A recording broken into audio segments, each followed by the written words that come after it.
começou o centésimo, hoje a gente está gravando o 100º episódio de mais de, enfim, quase aí 3 anos de história. E o convidado vem do outro lado do Atlântico. Já é Índico, né? Moçambique. Sim, Oceano Índico. De Moçambique, é a África Oriental? Qual é? África Austral. África Austral. Vem do outro lado quase do mundo, quase. Pedi a ele, negociamos bastante o cachê dele, mas ele está aqui. Está morando, está passando uns tempos aqui no Brasil, conversando. O convidei para esse 100º episódio. Então, aqui com o Padre Mac. Obrigado, Padre Mac, por ter aceito aí Obrigado, Gabriel. Essa insistência. Padre Mac, o senhor vem de Maputo, em Moçambique. Beira. Beira, que é perto de Maputo. Sei que é perto, porque nós em Moçambique, nós somos o Estado é todo o país para nós, e somos divididos em 3 regiões. Região Norte, região Centro, região Sul. Maputo está na região Sul. Que é a capital, né? Que é a capital. E Beira está na região Centro, que é a segunda capital. Sim, sim. Como se fosse mais ou menos as divisões que a gente tem por aí. Padre Mac, o que levou o senhor a chegar aqui? Como foi sua caminhada? Assim? Foi tipo, o senhor pensou em si outra coisa, além de sacerdócio? O sacerdócio pensava, tipo, vou ser jogador de futebol. Moçambique, para quem não sabe, a gente tem o Eusébio. Né? Eusébio, sim. O senhor já pensou em ser jogador de futebol, médico, ou não? Já começou, vem desde pequeno? Olha, é assim, eu na verdade de pequeno jogava bola, futebol, sobretudo, né? E outros desportos, mas sobretudo futebol com os meus amigos escola, né? Da escola, ali da vizinhança.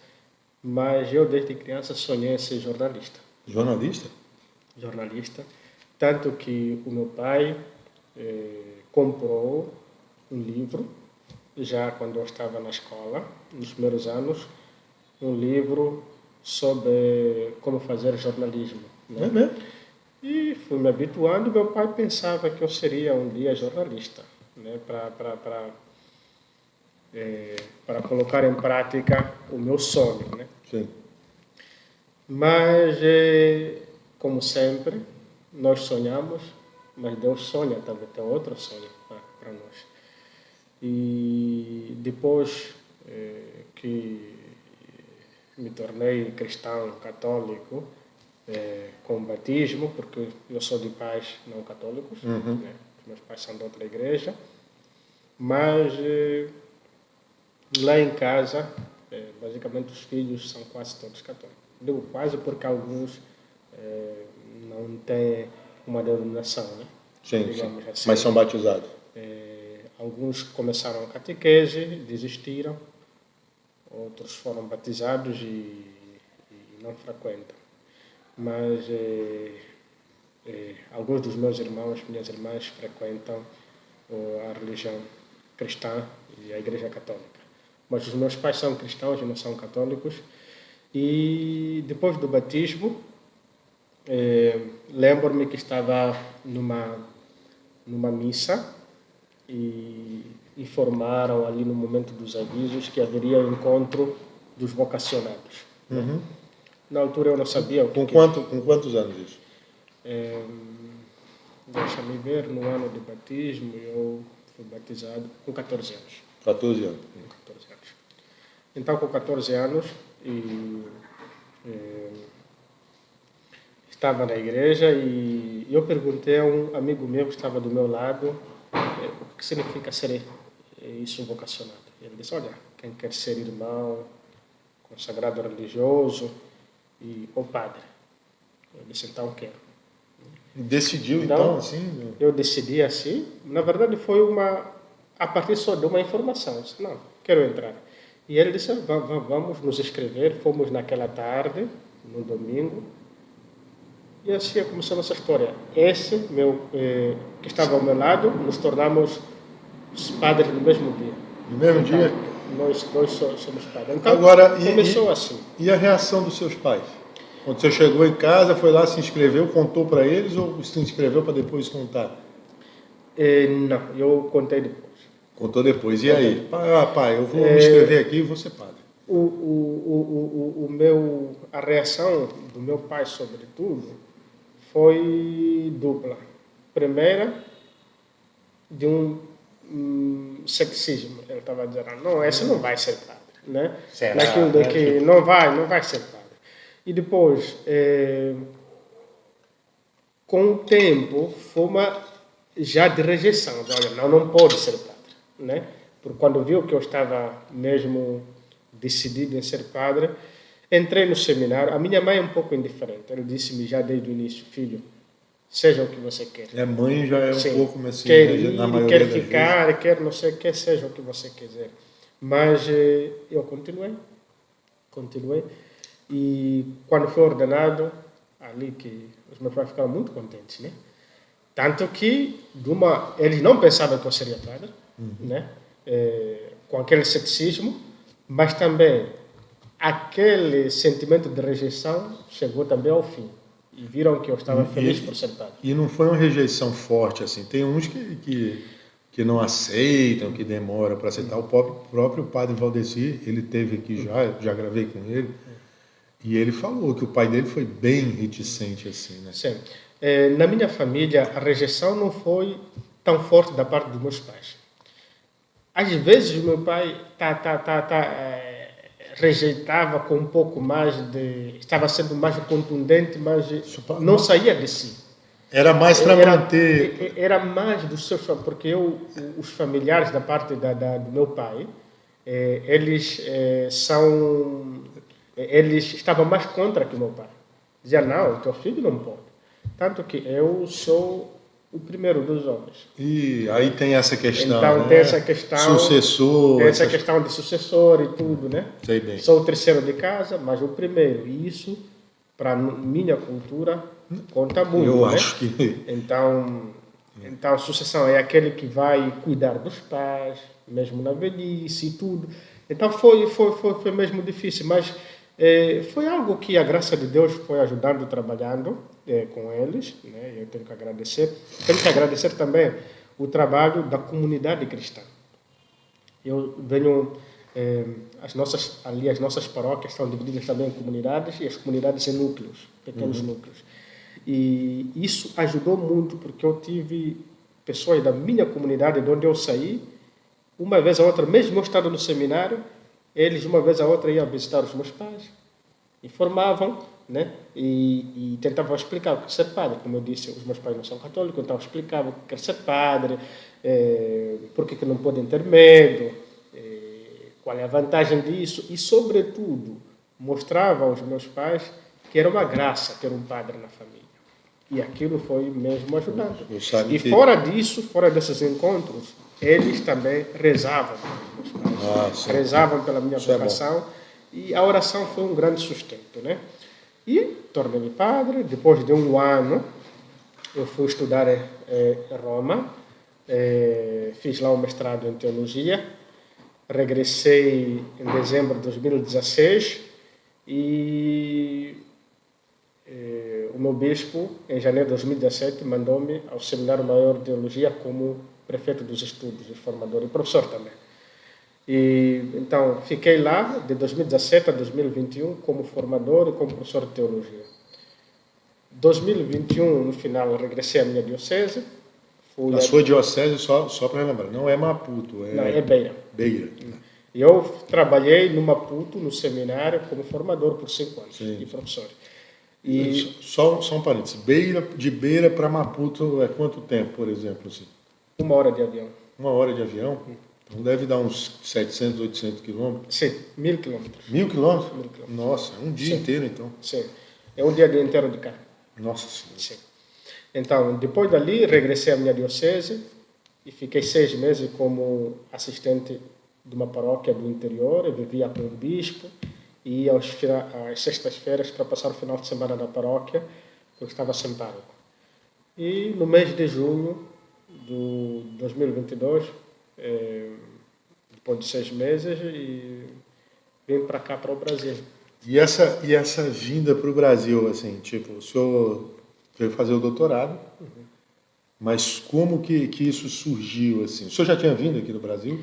Não, é a primeira vez, né? É a primeira vez. Eu, para algumas pessoas com quem tenho falado, tenho conversado muitas vezes, eu tenho dito que foi também um realizar-se de um sonho.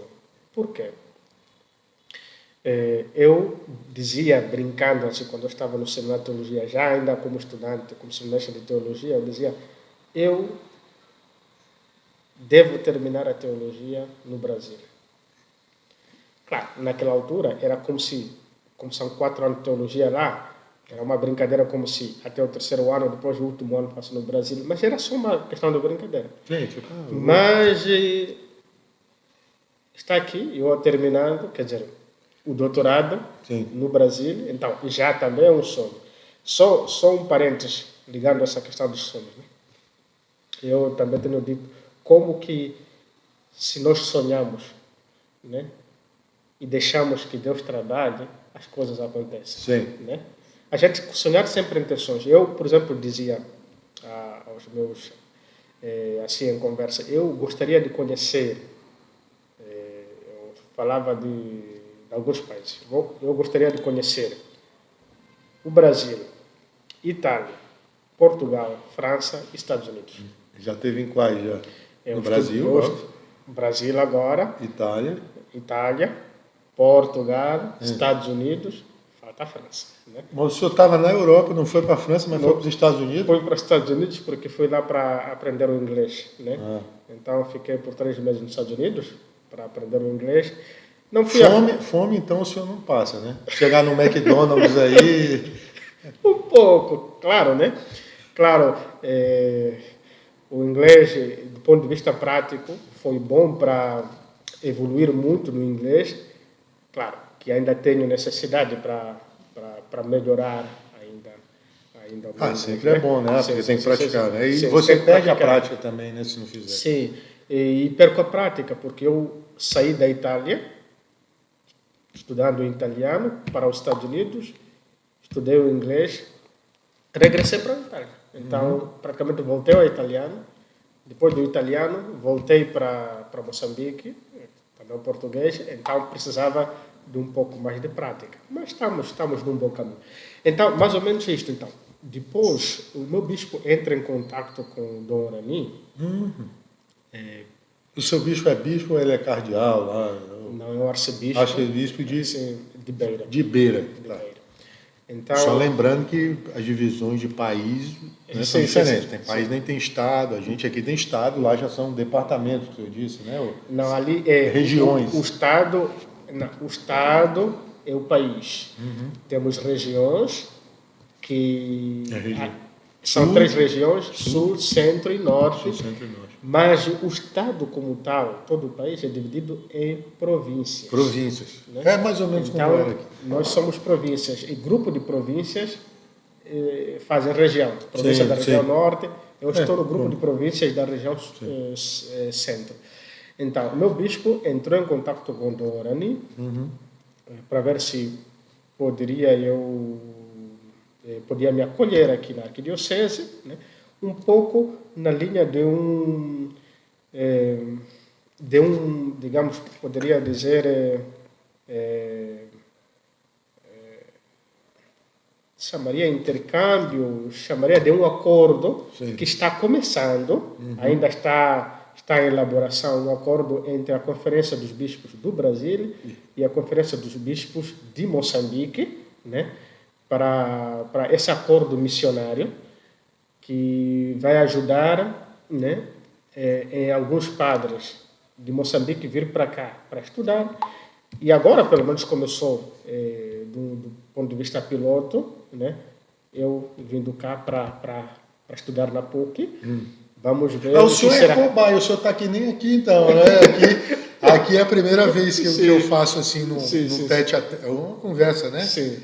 Pessoalmente, então o senhor fala assim, não, vamos mandar Aí, tipo, ele disse, Sim. olha, Dorani, eu não sei como é que eles tratam, mas tipo, Dorani, eu estou mandando um padre aí, testa, se der certo eu mando mais.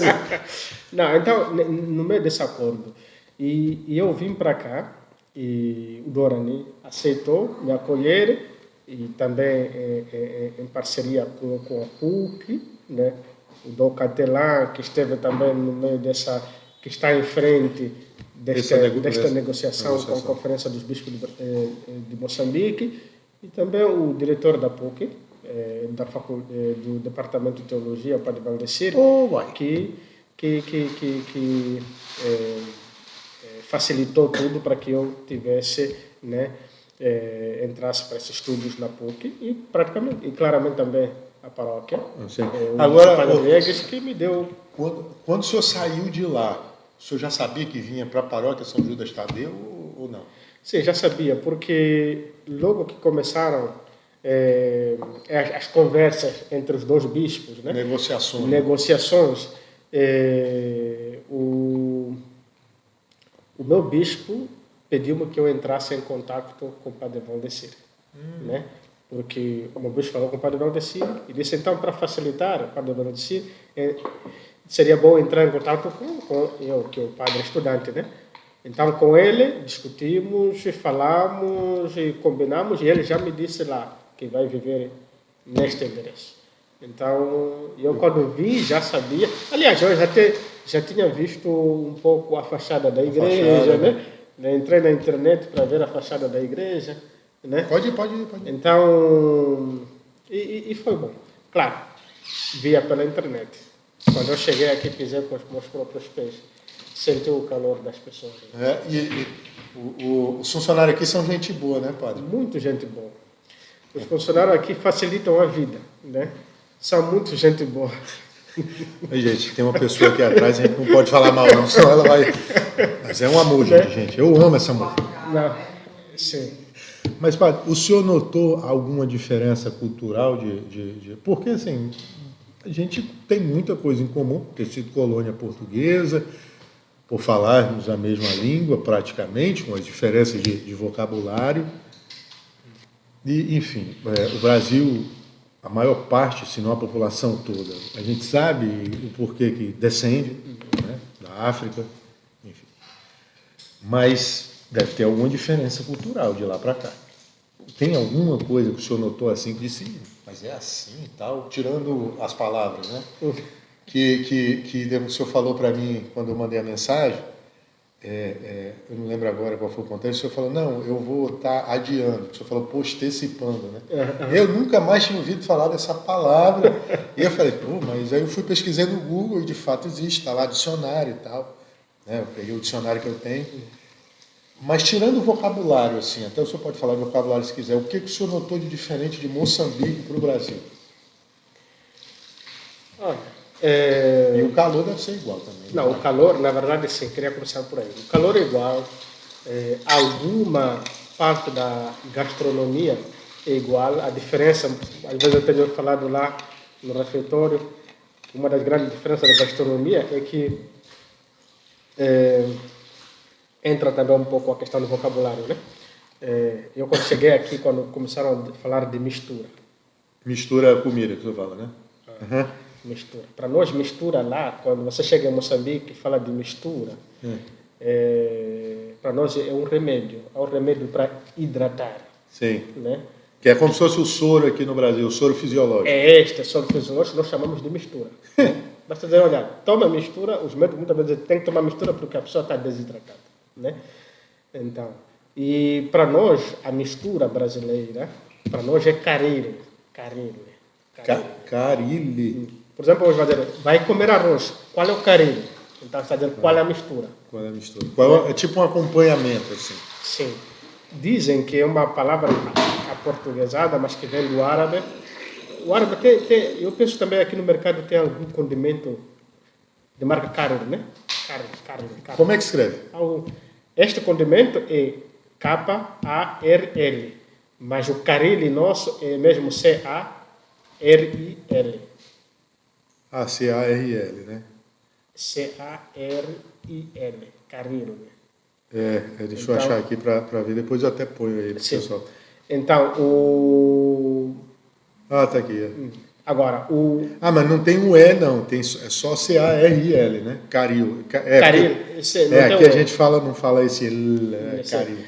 Então, Aliás, o senhor disse que escreve capa, né? O senhor já fala K, né? K para vocês é capa. Sim. Tem essa diferença também. Aqui K é um curry, né? Tipo um curry, né? Então, o curry é que aqui é curry, né? No estado em inglês, né? Sim, então este é tipo um condimento, mas nós compramos, que é mesmo árabe, nós compramos assim em pacotinhos. Sim. Mas dizem que a partir da palavra, né, vem o nosso caril, qualquer mistura. Se é feijão, se é o que, tudo o pessoal já foi... chama-se caril. Então, é o acompanhante do arroz ou da polenta. E nós fazemos polenta de milho, em alguns lugares polenta de mandioca. Eu achava que polenta era um negócio mais italiano, assim, eu não sabia que tinha na África, não. Sim, tinha na África. A diferença é que a nossa polenta é um pouco mais dura mesmo, porque né? o pessoal é mais... Agora,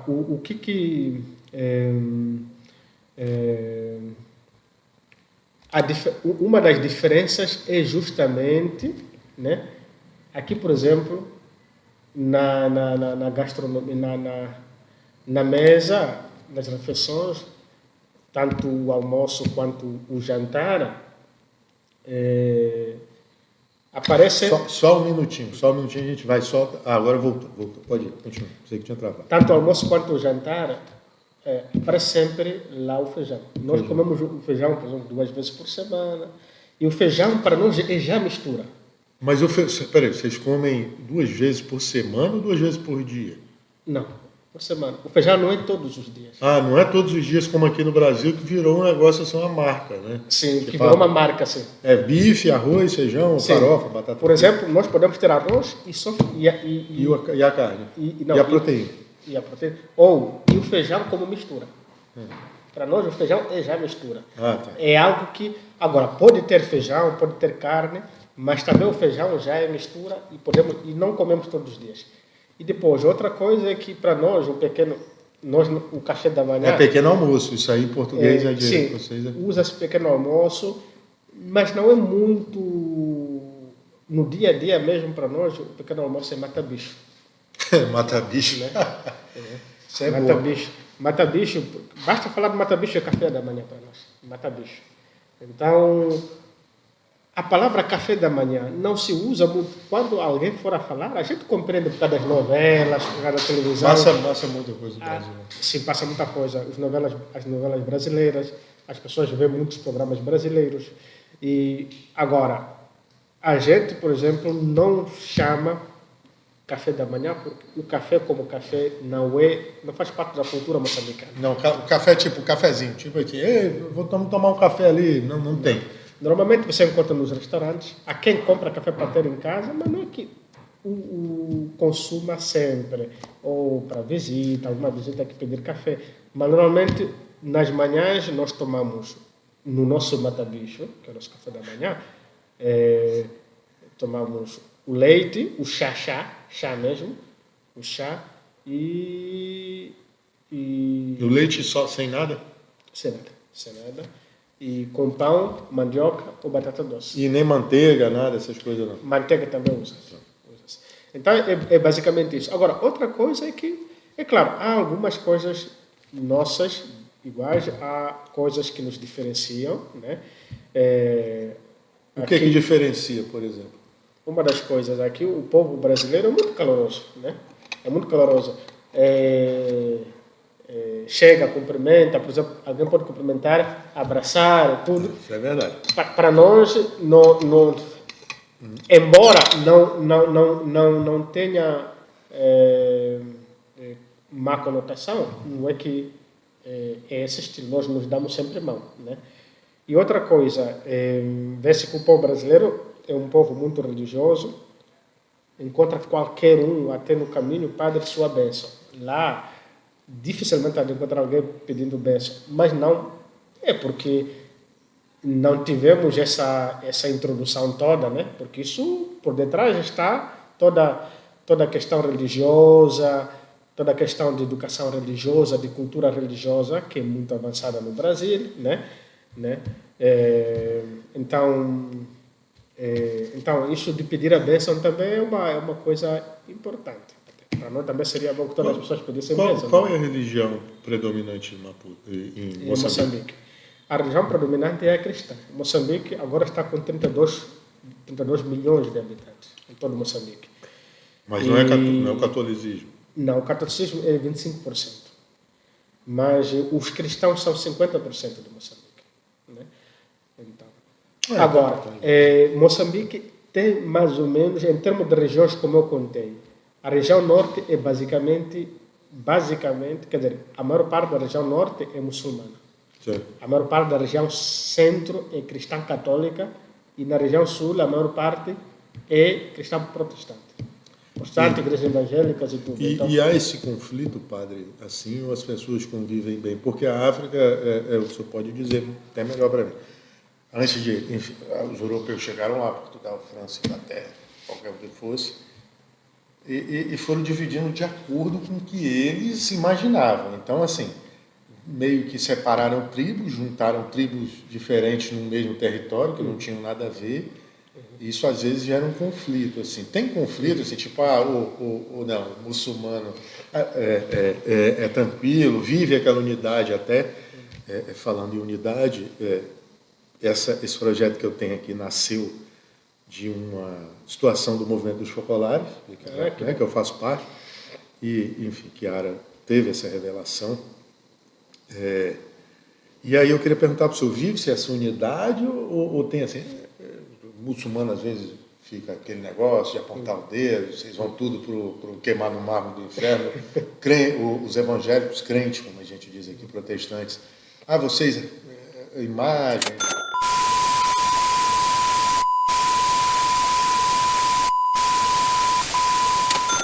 enfim, tem essa questão assim, de conflito ou convive-se bem lá? Como tem aqui no Brasil, por exemplo, a convivência é boa?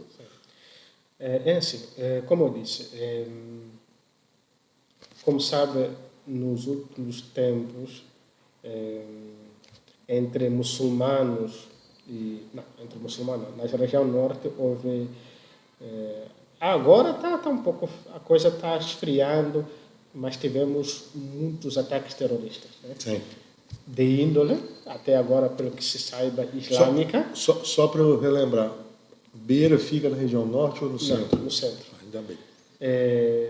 Na região norte, então, houve esses ataques, até agora, pelo que se saiba, de índole islâmica. Não sabemos se são muçulmanos radicalizados ou é a muçulmanização da radicalização, ou islamização da radicalização. São coisas que mesmo em ciências políticas se estuda muito, a nível nacional está-se a estudar. A coisa que se sabe é a seguinte, é que os muçulmanos, cristãos de outras religiões em Moçambique têm uma boa convivência, em princípio. Nós temos uma boa convivência em todo Moçambique, e tanto que cristãos casam com muçulmanos e vice-versa. Agora, um dos grandes problemas de Moçambique até agora é mesmo esta questão que agora está bem graças às igrejas, às religiões, né? E essa tomada de consciência de um modo novo de ser e estar, né? É a questão que você tocou, a questão das tribos. Moçambique é um país que é constituído de muitas tribos e muitas línguas. Só para isso nós temos mais de 30 idiomas, né? Lá em Moçambique, fora do português que é oficial. Então, o problema é justamente esse. Com a Conferência de Berlim, como sabem, houve a divisão de África, né? Sim. Em países e dividiram os países pelas potências europeias. Sim. Agora, a divisão não respeitou já as divisões que já existiam, que as divisões tribais e tradicionais. Sim. Né? Agora, isso foi por erro ou foi mesmo por uma intenção, porque se você coloca duas tribos na mesma província ou na mesma região, você faz com que elas lutem entre si e não lutem contra si. Então, foi essa intenção de subjugar através de guerra entre eles, e assim quem vem de fora vem como um pacificador e mais ou menos e ninguém se pergunta se ele deve sair ou não. Quer dizer, isso são outras coisas. Em todo caso, em todo caso, Moçambique ressenta-se, né? É como, por exemplo, eu vejo muita gente falar que o governo chega, o cara é eleito presidente, governador, prefeito, e chega aqui, aí diz, eu vou implementar tal programa ali no Cosme Velho, sem consultar a população, né? Sim. A necessidade real daquilo. Sim.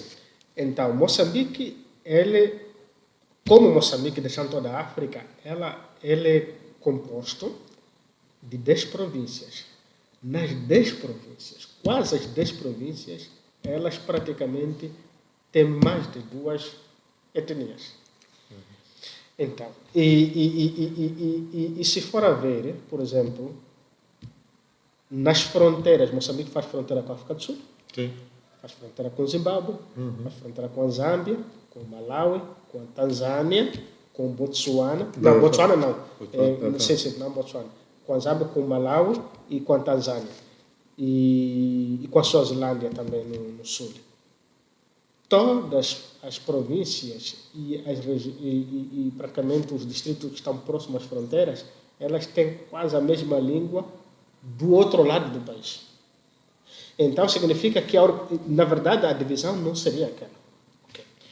Então, e isto, ao longo dos tempos, foi criando uma crispação. Né? Crispação seria um conflito. Um conflito. Sim. Nós já tivemos muitos conflitos tribais, tivemos guerra civil, e as guerras políticas, se for saber por detrás, há sempre uma questão tribal. Porque, mesmo agora, os partidos políticos em Moçambique, né, agora já há um pouco uma justa posição, aglutinação, há de tudo em todos os partidos. Mas, historicamente, os partidos que estão lá em Moçambique, sobretudo os 2 partidos maiores em Moçambique, a Frelimo e a Renamo, os partidos que depois... Lá tem vários partidos, como aqui também? Tem. O pessoal gosta, né? Tem vários partidos.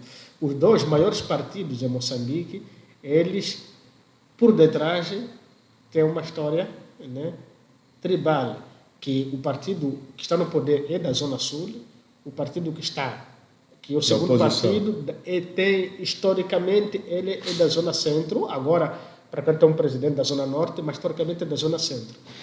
Agora, o que acontece é que quase em tudo há uma questão tribal. E a igreja também se ressente um pouco disso, né? A igreja se ressente disso, né? Não está claro, mas você vê que na visão de mundo de algumas pessoas gostariam, por exemplo, de ter um bispo da sua tribo, né? Gostaria de ter um bispo desta região. Sim. Quer dizer, há isto ali. E isto, as igrejas estão trabalhando muito para tentar pacificar as mentes, né? Porque nós tivemos, depois da Guerra Civil? Depois da independência, em 75, sim, tivemos 16 anos de guerra civil, né? E depois da guerra civil tivemos muitos conflitos, né? Porque nós tivemos o acordo de paz de Roma, e lá trabalhou muito a Igreja Católica, Anglicana, as outras religiões em Moçambique, e a comunidade de Santo Egídio, né? Trabalhou muito para que se efetivassem esses acordos entre o governo de Moçambique e o movimento, né, de luta, o movimento, né, chamado Renamo, que agora é um partido, né, que agora é o segundo partido.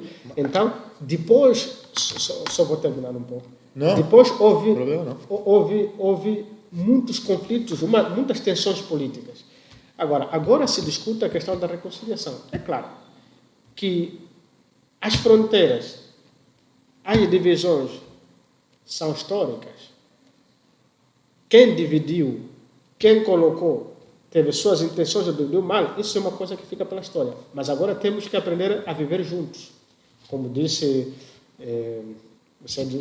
Cocolarino, né? O amor vence tudo, né? O amor vence tudo. O amor vence tudo. Então eu acho que agora é preciso trabalhar no amor. O amor vence tudo, né? L'amore vince tudo, né? Sim, desse jeito, né? Então, eu sou o único de lá que não sei falar italiano e não toco nada. Né? Então, agora como igreja estamos trabalhando para que o amor possa vencer tudo e o amor possa nos levar à reconciliação e capaz de viver como um país. Porque só unidos é que podemos alcançar os nossos objetivos. O senhor acha, então, só pegando uma coisa, o senhor acha que a missão lá ainda tem bastante chão para percorrer? Por exemplo, o senhor, quando terminar, diga assim, pensa assim, não, vou voltar para lá porque eu acho que ainda tenho bastante chão para percorrer nesse sentido até. Sim. Porque o pessoal diz que quem bebeu da água da Baía de Guanabara, que eu falei isso para o Padre José, né? Só que o Padre José já tinha bebido da água lá da Amazônia, então ele voltou para lá. Mas só acha que dá para chegar assim? O senhor pensa aí, tipo, eu vou voltar para Moçambique porque a minha missão ainda não terminou lá? Ou Sim. não? Porque quem é padre também não pode assim, tipo, não pode se apegar a esse lugar, embora exista essa questão de estar na sua tribo, de ter alguém que lhe represente, o sacerdote que entenda os costumes de lá. Sim. Não, na verdade, eu vim cá como estudante, logo que eu terminar o doutorado, eu regresso ao meu país. Essa é a nossa tratação. Não se sabe o dia de manhã, o meu bispo diz, olha, fica mais um tempo lá. Né? Sim, mas eu regresso. E, é claro, uma das coisas que sempre me chamou a atenção é justamente isto que estamos a falar da questão da unidade. Sim. A igreja trabalhou muito e a igreja tem muito a trabalhar, tanto que a minha área de pesquisa, né, eu sou da sistemática pastoral e muito ligado à questão dos sacramentos. O tema que estou trabalhando é sobre a dimensão reconciliatória da Eucaristia. A dimensão reconciliatória da Eucaristia, o estudo teológico pastoral a partir das 2 orações eucarísticas para a reconciliação, né? Então, justamente tentarmos ver que a Eucaristia, a Igreja vive da Eucaristia. Sim. Na Eucaristia nós encontramos a fonte e o cume de todo o ser e de toda a missão da Igreja. Combustível, né? É o combustível nosso. E é mesmo a Eucaristia que nos chama a reconciliação. Então, os cristãos, neste caso, estão trabalhando a partir da nossa identidade como cristãos católicos, a reconciliação é nosso dever, porque nós temos que viver aquilo que nós celebramos. Então, se já a Eucaristia é lugar de reconciliação, então nós temos que viver aquilo que celebramos. Né? Tem uma música, você está falando isso, eu lembrei agora, e eu sempre ouço quando eu estou caminhando, que é a força da Eucaristia, né? Que fala aí que levanta-te e come, levanta-te e come. Acho que o Xavier até já cantou aí, né? Que diz, eu sou teu alimento, enfim, eu sou o pão da vida e vai falando. Sim. Então, que as nossas comunidades cristãs, eu faço isso, é para toda a igreja, mas faço vendo também as nossas comunidades em Moçambique. As nossas comunidades cristãs, elas reunidas ao redor da Eucaristia no altar, esse santo sacrifício da nossa reconciliação com Deus, e a reconciliação com Deus, ela é que move a nossa reconciliação entre nós, né? Então, essa reconciliação com Deus, ela deve, né, levar-nos a nos reconciliarmos com os nossos irmãos. A igreja a ser lugar, sinal, pela Eucaristia, sinal de reconciliação, mas também instrumento de reconciliação. Então, partir da nossa celebração para fazermos da nossa sociedade, das nossas comunidades, independentemente de raça, independentemente de gênero, independentemente de idade, independentemente de proveniência, independentemente, fazermos das nossas comunidades um lugar de reconciliação, onde o amor possa vencer tudo. Sim, né? sim. Então, é justamente isso, essa abordagem. E a reconciliação não é uma questão simplesmente social, é uma questão soteriológica, né? É uma questão de salvação. Porque temos que chegar, tem aquela passagem de Mateus, né? Mateus 5, alguns versículos, não me vem bem os versículos, que Jesus Cristo fala, se tu vais dar a sua oferta, e notares que teu irmão tem alguma coisa contra ti, deixa a tua oferta e vai te reconciliar. Justamente por quê? Porque a reconciliação é sinal de autenticidade do culto. Um culto autêntico é um culto que, né, parte da reconciliação. Mas nós sabemos que este culto que nós celebramos aqui é um começo do banquete eterno. Sim, sim. Então, se para o culto nosso terreno, Jesus Cristo nos pede reconciliação, tanto mais para o banquete eterno. Então, para nós chegarmos ao banquete eterno, né, é preciso que cheguemos reconciliados. Então, a reconciliação também tem essa dimensão soteriológica, dimensão de salvação e dimensão também escatológica, né? Temos que nos reconciliar enquanto caminhamos, porque Deus nos quer naquele banquete reconciliados. É tipo pagar a conta enquanto ela não vence, né? Que depois que ela vencer, os juros vão ser altos. O Padre Mac, vamos só trocar aqui, aí a gente já volta, que é para fazer a divisão como a gente travou aqui.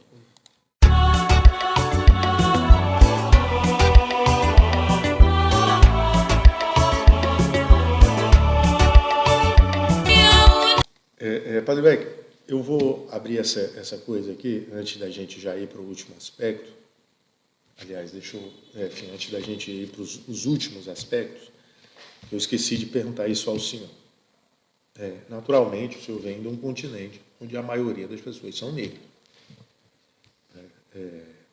Dentro da igreja, aliás, vamos lá, o senhor já sofreu racismo e já sofreu racismo também dentro da igreja? Olha,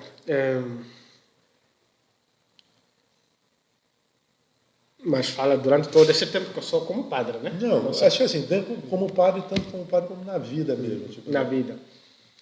É assim, eu primeiro já senti algumas coisas, não sei se foi verdadeiramente racismo, mas senti algumas coisas que seria mais preconceito racial, né? Eu estava na Itália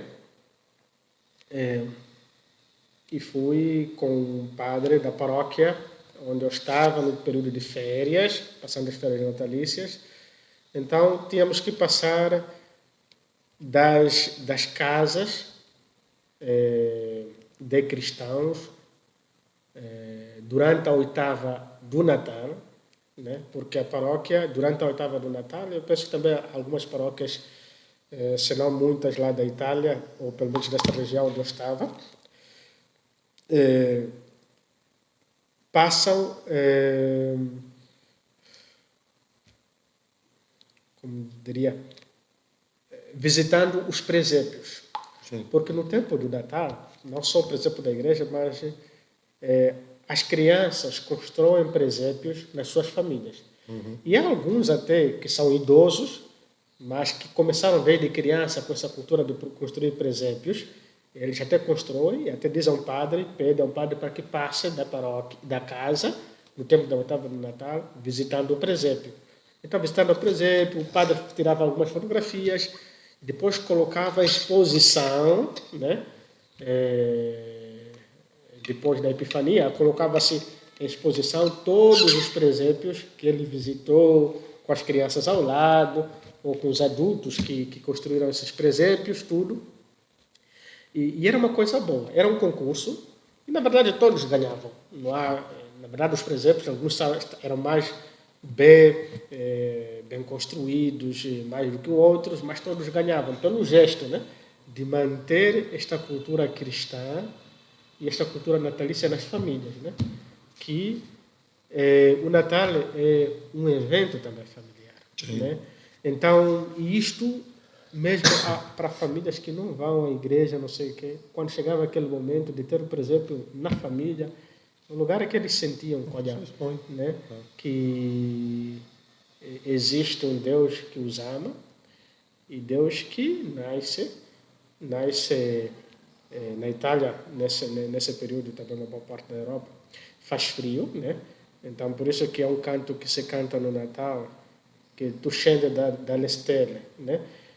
O Dio Bambino, né?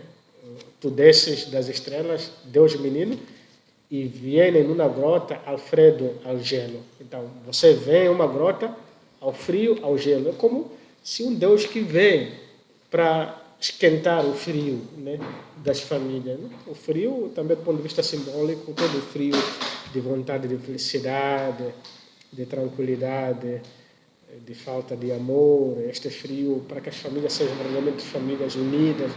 Então, íamos visitar as famílias e numa família onde nós entramos, a senhora quando me viu disse assim, padre, este teu empregado está fazendo trabalhos na paróquia. O senhor estava vestido paramentado de fato ou não? Penso se ela que... falou isso, dá para dar uma ousada. Sim. Mas não me recordo bem, mas em todo caso, como estava fazendo frio, estávamos todos... sim, né? Então pode ser que tudo, a roupa do frio pudesse fechar, né? A possibilidade de ver que eu era padre ou não, com o colarinho. Mas ela disse assim, e o padre ficou muito mal, e disse, não, questo è il prete, que é em paróquia com nós. Então, este é o padre que está na paróquia conosco, né? Então, ficou muito mal. E ela pediu desculpa, não sei o que. Agora, a ideia ali, eu levei de boa, não pensei mal, mas o pároco é que gravou, né? Não, gravou. É porque o computador é ruim. Então, o pároco é que ficou mal, né? Mas eu levei de boa, mas a ideia poderia não ser racismo. Mas a ideia é a seguinte. A ideia é ligar a cor aos trabalhos simples. Que são dignos, né? Claro. Mas aos trabalhos simples, né? Então, eu já senti isto e, por exemplo, já senti também isso, uma outra, eu ia deixar uma encomenda em casa de umas irmãs lá, isto na Itália ainda, e perguntei, estava próximo a chegar, mas perguntei para não ter problemas ao senhor italiano onde era a casa das irmãs, né? Que tinha lá um centro de irmãs idosas, não sei o quê. Antes que eu perguntasse, ele disse, não ho niente, não tenho nada, pensando que eu estava pedindo esmola. Eu disse, não é questo, scusa, não é questo, né? Não é isso, né? Chiedo l'indirizzo della casa delle suore, né? Mas o senhor se identificou como sacerdote para ele? Não me identifiquei. Não, tanto... Da carteirada. Sim, tanto que é preciso que as pessoas nos respeitem por ser pessoas. Sim, né? Né? Simplesmente, então... O senhor não é um doutor da lei, né?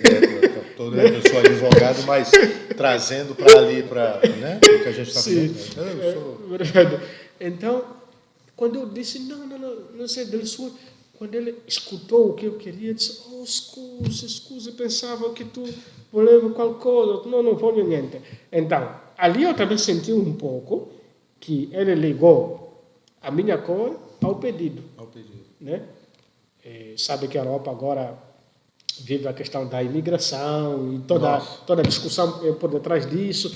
Então, ele viu aquilo como uma questão de que quer pedir alguma coisa, né? Aqui no Brasil,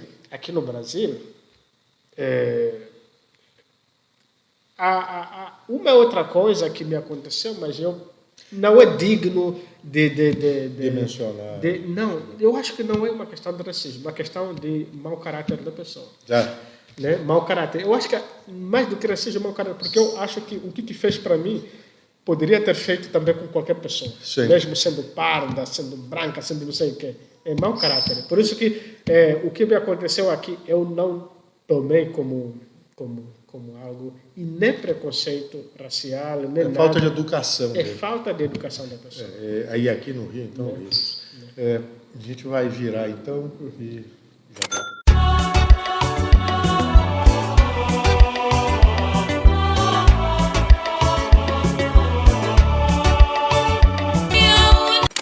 A gente já falou de unidade, a gente já falou de divisão territorial, cultura e vocação também.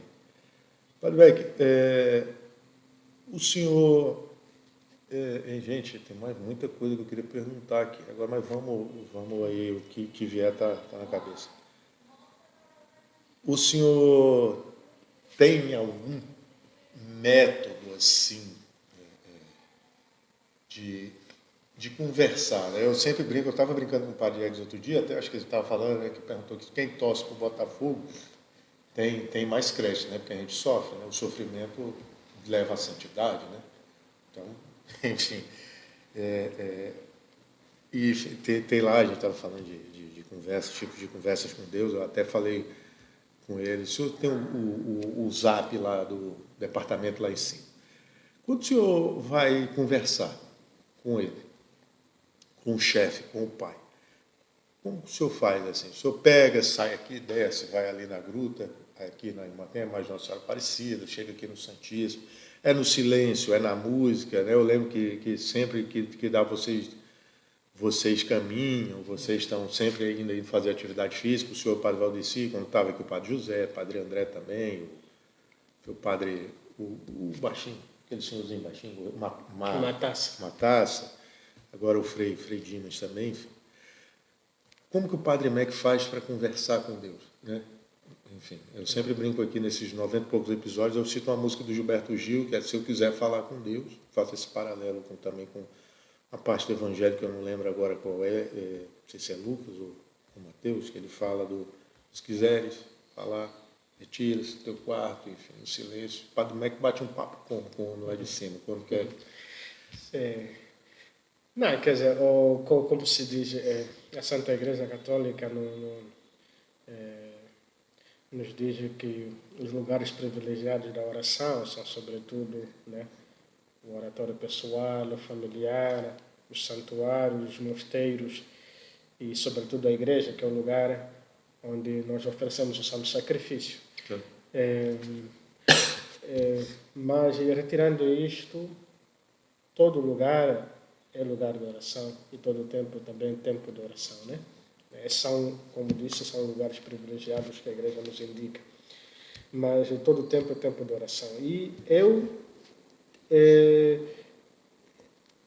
procuro viver primeiro os lugares, os tempos fortes da oração, no sentido da Eucaristia diária, né?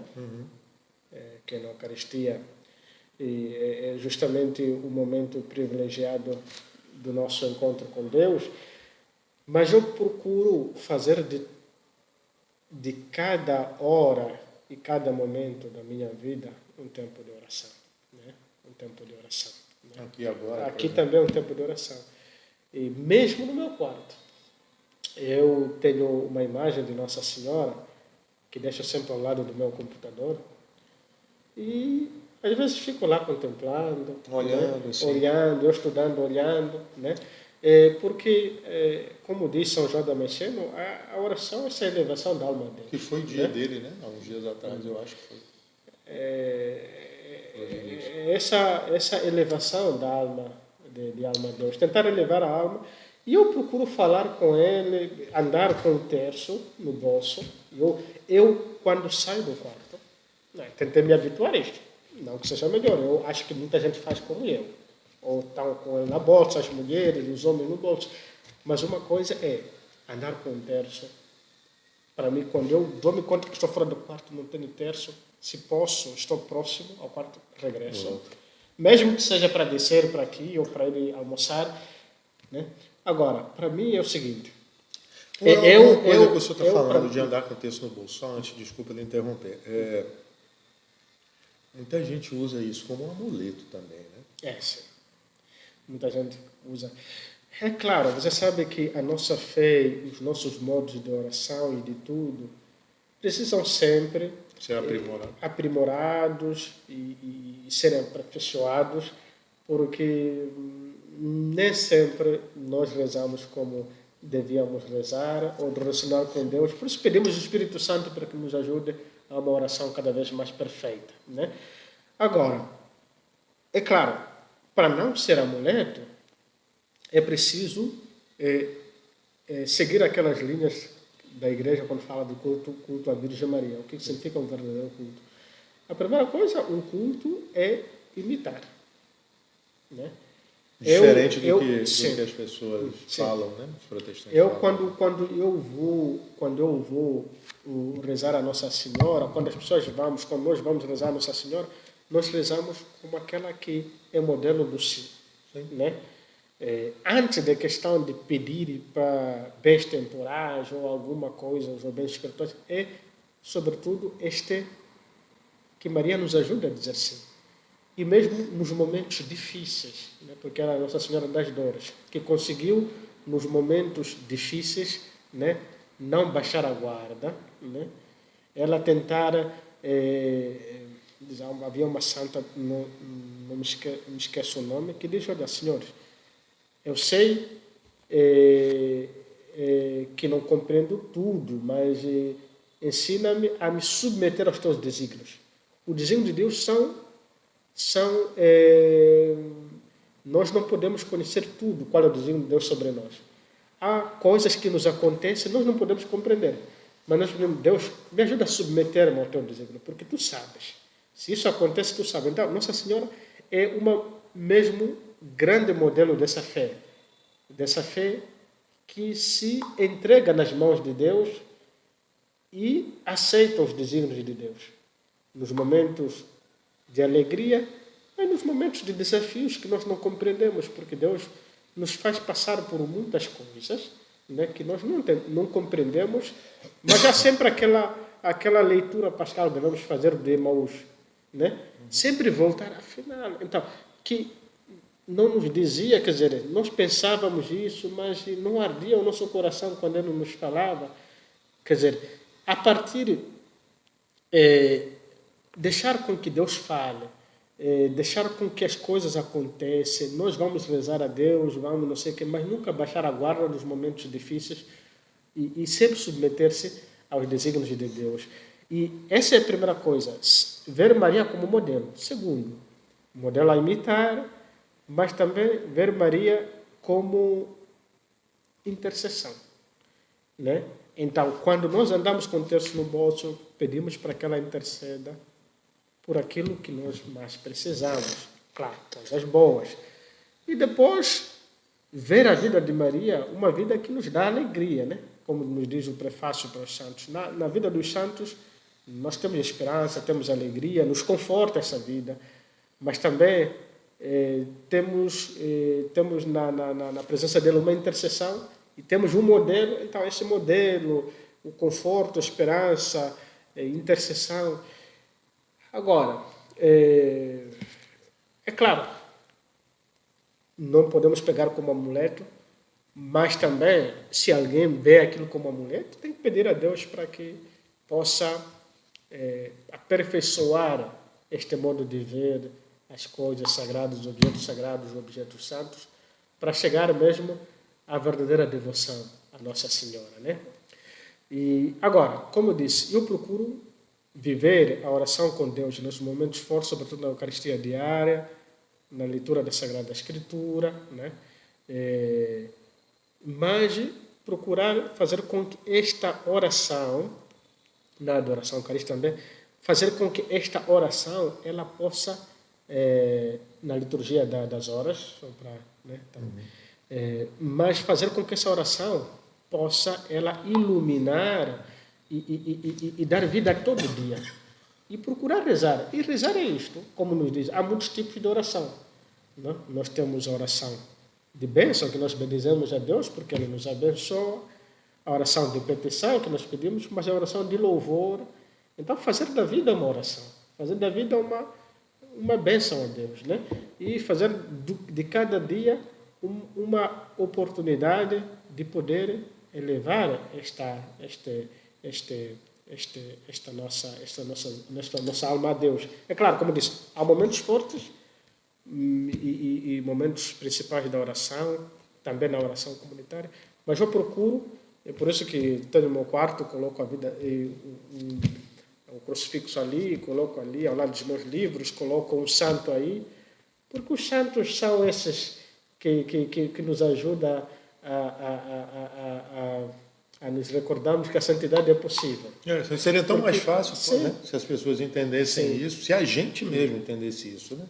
Mas quando eu falo das pessoas que acham, eu lembro que eu fui numa novena de Natal e uma senhora disse para mim, que legal, enfim, minha avó paterna me levou, e a pessoa estava lá e disse para mim que, não, eu rezo, mas de santidade, isso aí não é para mim não, isso é mentira e tal.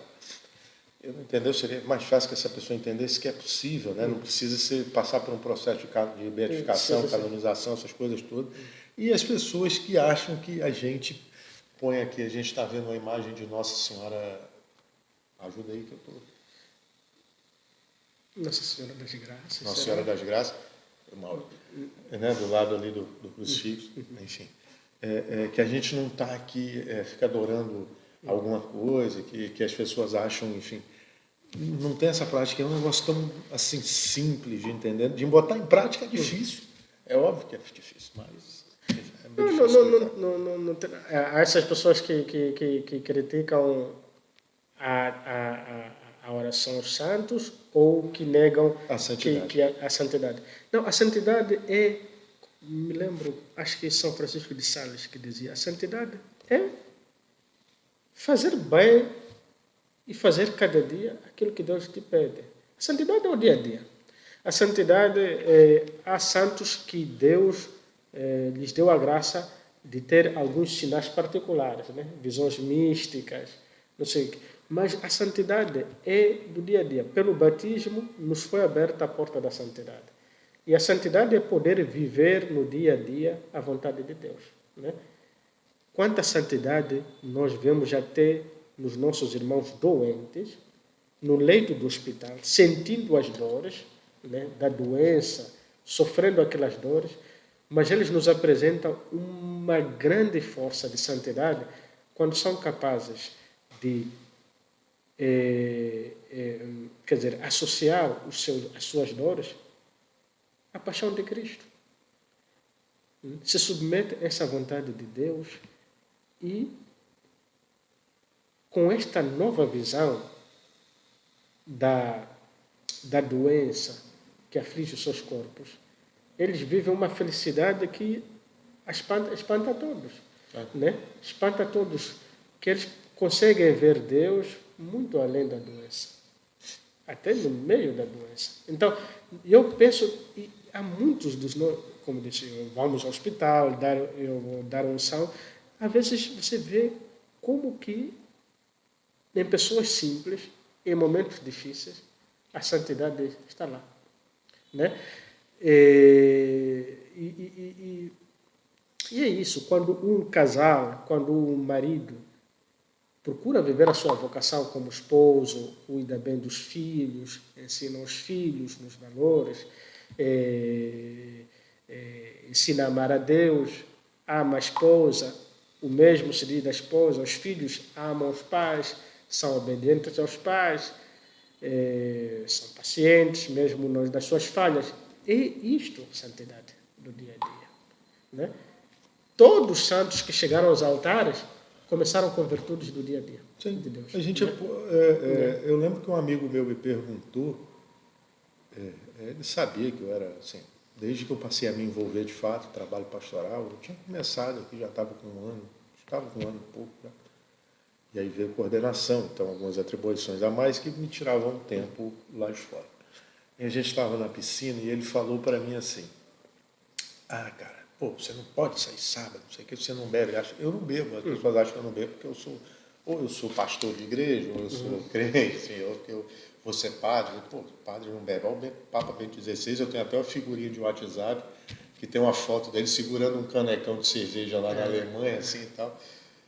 Mas ele perguntou, vai dizer que vocês nunca não aprontam, tipo assim, não é aprontar no sentido de fazer coisa ruim, não vai para festa, não bebe e outras coisas mais. Eu falei, não, cara, teve muito exemplo de santo que se converteu, Santo Agostinho, né?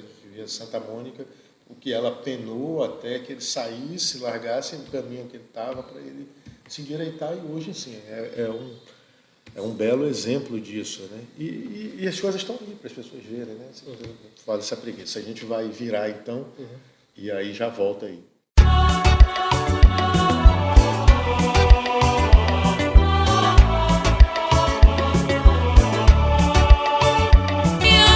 Nós estamos com fome.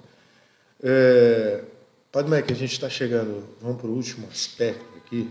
Né? Eu faço a brincadeira, o Sérgio, se vê esse episódio, sabe disso. Fiz a brincadeira do... Eu ia até tocar a música, né? Eu falei agora anteriormente da música do Gilberto Gil, mas os probleminhas aí, o YouTube pode, ou enfim, para onde for no ar, pode ser que corte essa parte, se eu quiser falar com Deus. E eu faço essa brincadeira assim nessa questão do humor, né? É o exemplo que eu sempre dou de São João 23, o padre Valdeci até, a gente estava conversando sobre umas histórias, que era o Papa, né? Um dos papas mais bem-humorados, que as pessoas consideram. Enfim, o dia que eu fiz o episódio, ou foi o dia que eu pensei, agora eu não lembro, foi o dia de São Felipe Neri, que é o padroeiro dos comediantes e tal. Então, por isso que eu botei a questão do humor aqui. E eu queria lhe perguntar uma coisa. Santa Teresinha já dizia, né, que ai de um cristão no coração cheio de espinhos, que Aralude já disse que a identidade de um focolarino, de um gen, que são os jovens, deve ser sempre o sorriso. O senhor acha que uma pessoa como essa que o senhor falou agora há pouco da questão da educação, não tem, né? Não botaram o temperinho do humor, né? E o bom humor deve ser uma característica do cristão. Sim. A gente brinca aqui, né? Sempre na hora antes de começar as missas, enfim. O senhor acha que o humor é um degrau para a santidade? O bom humor, né? A alegria é um degrau para a santidade? Não, quer dizer, o Papa Francisco tem repetido muitas vezes que o cristão tem que ser alguém alegre, né? Por quê? Porque a nossa vocação cristã, ela parte, né, do encontro com Deus e nós temos que levar, né, ao mundo a alegria de termos tido um encontro.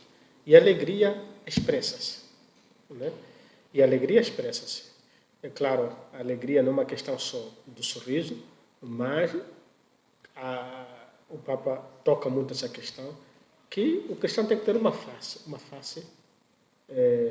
digamos uma face pascal, desta alegria, não uma face simplesmente Ezequiel. Então, uma face pascal, de estar alegre, de estar tudo com os outros, de buscar levar a alegria, uma alegria apesar de tudo, sorrir apesar de tudo.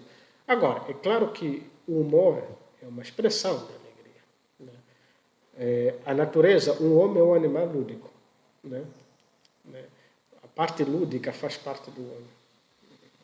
Lúdica, essa parte, digamos, quando falo de lúdico, é como se fosse jogo. Mas o humor no sentido desta parte, destas brincadeiras, metáforas e tudo, eu penso que faz parte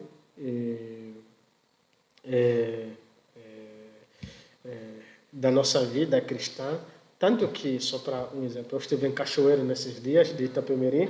Foi visitar a terra do Roberto Carlos, né? E fomos visitar lá com o bispo e com 2 seminaristas, fomos para uma missa com umas irmãs, estamos esquecendo a congregação, não, mas são de clausura. E na mesa, assim, tomando o café da manhã, elas eram tão humoradas, né? E elas disseram, olha, a nossa vida é assim, a gente, né, Porque o humor faz parte do nosso dia a dia. Pelo humor, nós sorrimos, nós mostramos alegria, nós falamos da realidade, né? Nós partilhamos, né?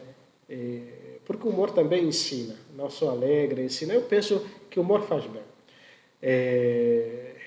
E faz bem às nossas almas, né? Faz bem às nossas almas. Eu acho, para mim, é preciso uma vida de um pouco mais de humor. Né? A vida não pode ser feita só de humor. Não, mas o humor é condimento da vida. Sim. O humor é um condimento da vida. Como é que o senhor falou? É uma mistura, né? É uma mistura. É uma mistura, Né? O humor agora, é claro, o humor é só humor quando ela alegra, mas ela deixa de ser humor quando ele já faz o contrário. Né? O cristão, se é cristão, tem que ter um humor que a nossa boca é para louvar e para dizer coisas boas. O cristão não pode tirar um humor que fere ao outro, né? Um humor que se reveste de uma gozação, mas um humor aquele humor tão bom que nos faz rir a todos, né? Né? Desde que não seja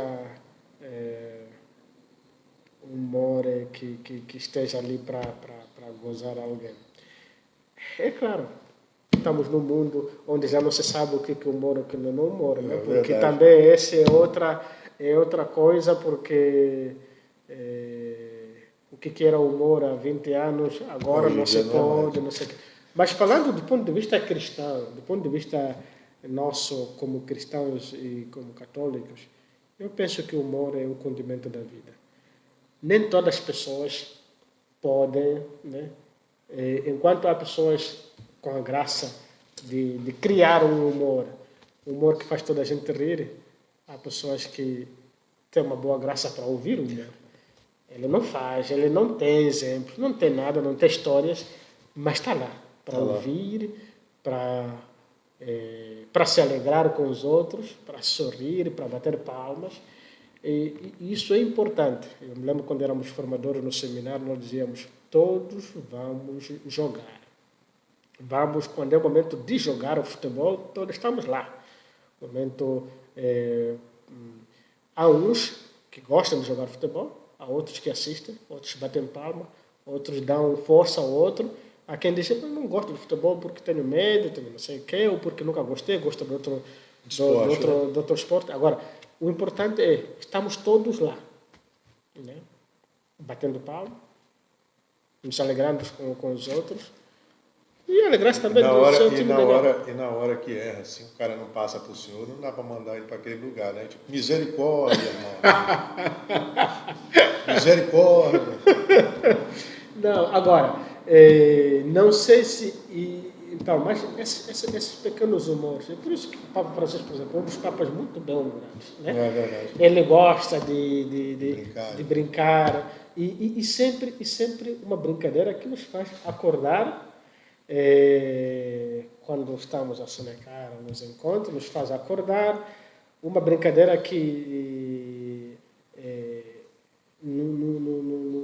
nos faz perceber que mesmo num discurso de seriedade, num discurso de ensinamento, a emoção também está lá. As emoções caminham conosco, né?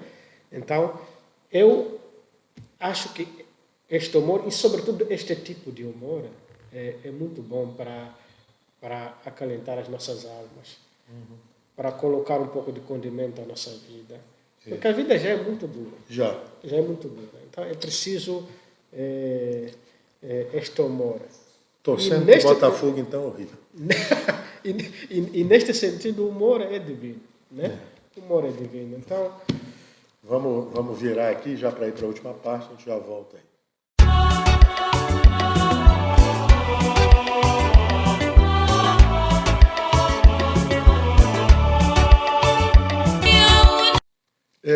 Finalizando então, já estamos aí com 1 hora e pouco de papo.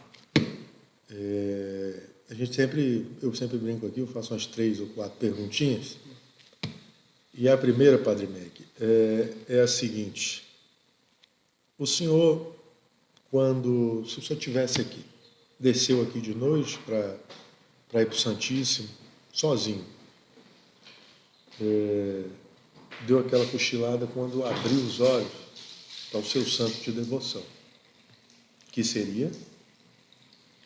Meu santo de devoção. É. Na verdade, eu tenho... na verdade, eu tenho muitos santos, né? De devoção, né? O Padre Pio, né? Padre Pio. Padre Pio. Vamos lá. O senhor abriu, está Padre Pio sentado no banco. Ele diz, Meg, como é que está? Padre Pio, eu vou lhe fazer uma pergunta, porque o senhor só tem direito a fazer uma pergunta para ele. O que o senhor perguntaria para o Padre Pio se o senhor visse ele hoje? Se tivesse que fazer uma pergunta só. Qual pergunta o senhor faria para Padre Pio? Não, a pergunta que eu, na verdade, faria é qual é o segredo para viver fiel a Deus, né? Essa fidelidade dele a Deus sempre. Qual é o segredo? Né? Quais os modos, quais não sei o quê, né? As grandes forças espirituais que ele teve para viver sempre fiel a Deus. E depois disso, o senhor encontra o Meg, pequenininho, depois que ele vai embora. Qual conselho o senhor daria para o senhor na adolescência, aquele jovem de 14 anos que decidiu entrar para o seminário, levar a vida religiosa e depois entrar para o seminário? Se encontrasse com o senhor, a gente disse, você vai fazer isso, segue, enfim, muda o caminho. Que conselho o senhor daria para o senhor com 14 anos? Com 14 anos. Na verdade, olha,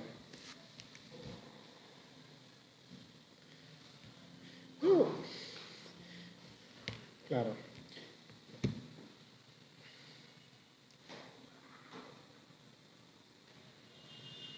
Segue em frente. olha, eu com 14 anos era o ano do meu batismo, né? Eu talvez diria, olha, segue sempre em frente e coloca tudo nas mãos de Deus. Eu acho que essa é uma das coisas mais importantes que eu procuro viver na vida, colocar tudo nas mãos de Deus, tudo nas mãos de Deus. E falar com Deus da realidade, né? Que a nossa oração seja real mesmo. Né? Falar da realidade e colocar tudo nas mãos de Deus, né? Tudo nas mãos de Deus. E, Padre Meg, no apagar das luzes, o que o senhor quer deixar de legado para essas pessoas, para o mundo? O que o senhor acha que pode deixar de lição para as pessoas quando apagarem as luzes? Não, eu acho que quero deixar de legado. Eu penso que a minha coisa é este também fio condutor, né? Tanto do meu trabalho acadêmico quanto da minha vida. É sempre bem viver juntos, viver reconciliados, amar-nos uns aos outros. Essa é a única coisa que Deus quer que nós nos amemos, que vivamos juntos, que ultrapassemos, né, os males sofridos e trabalhamos sempre para a unidade, né? A felicidade está no estarmos e caminharmos juntos. Sim. Então, chegamos ao final. Queria muito lhe agradecer aí por ter topado essa divina aventura, como diz o meu amigo Felipe, essa ideia meio louca também. Agradeço a todo mundo que esteve presente com a gente nesses 100 episódios. Muito obrigado. Muito obrigado, Gabriel. Agradeço àqueles que nos vão assistir. E como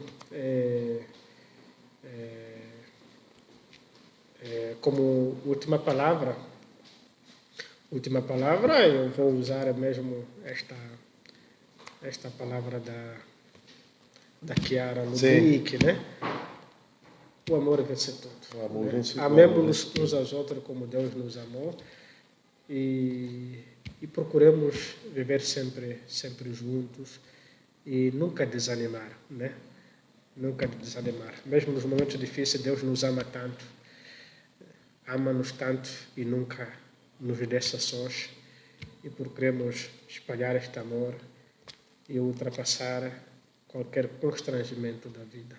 É isso. Peço só que, enfim, dê uma bênção para nós aí. Então, o Senhor esteja convosco. Ele está no meio de nós. Abençoe o Deus Todo-Poderoso, Pai, Filho e Espírito Santo. Amém. Obrigado, gente. Até a próxima.